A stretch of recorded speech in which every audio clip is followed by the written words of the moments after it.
एक जवान औरत अपने घर के बाहर काम कर रही थी। मौका देखकर कुछ डाकू उसे उठा ले गए और एक कोठे पर बेच दिया। अब उस औरत को भी वही कार्य करना था जो वहाँ की बाकी औरतें करती थीं। पर इतना सब होने के बावजूद भी वो बिल्कुल शांत थी। पहली रात को ही उसके पास एक आदमी भेजा गया। जैसे आदमी उसके पास आया, वो बोली, आप जैसे भले आदमी को देखकर मेरा दिल बहुत खुश है। आप सामने बड़ी कुर्सी पर बैठ जाइए। अगर आपको कोई दिक्कत ना हो तो मैं थोड़ी देर परमात्मा की याद में बैठ लूं। चाहे तो आप भी परमात्मा की याद में बैठ जाएं। यह सुनकर उस नौजवान की हैरानी की कोई हद न रही। वह भी उसके साथ जमीन पर बैठ गया। औरत उठी और बोली, मुझे विश्वास है कि अगर मैं आपको याद दिला दूं कि एक दिन हम सबको मरना है तो आप बुरा नहीं मानेंगे। जो गुनाह करने की चाह लेकर आप आए हैं वो आपको नरक की आग में धकेल देगा। मैं तैयार हूं, पर फैसला आपका है। गुनाह करके नरक की आग में कूदना चाहते हैं या इससे बचना चाहते हैं? इतना सुनना था कि नौजवान ने फिर कभी किसी कोठे की तरफ न जाने की कसम खा ली। ये औरत कोई साधारण औरत नहीं बल्कि बहुत बड़ी और पहली महिला संत राबिया बसरी थी। राबिया जी की पूरी कहानी जानने की इच्छुक है तो कमेंट में पार्ट 2 लिखें।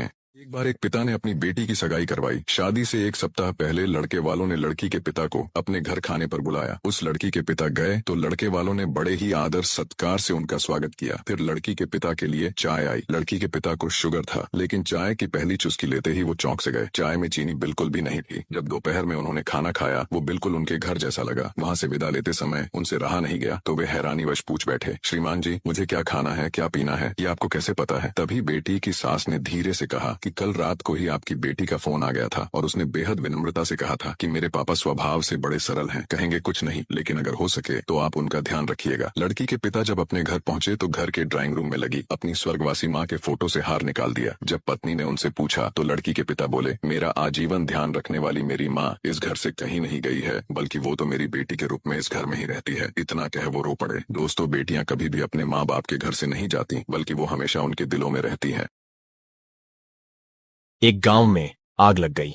आग बढ़ती जा रही थी और गांव वाले अपनी जान बचाने हेतु इधर उधर भाग रहे थे।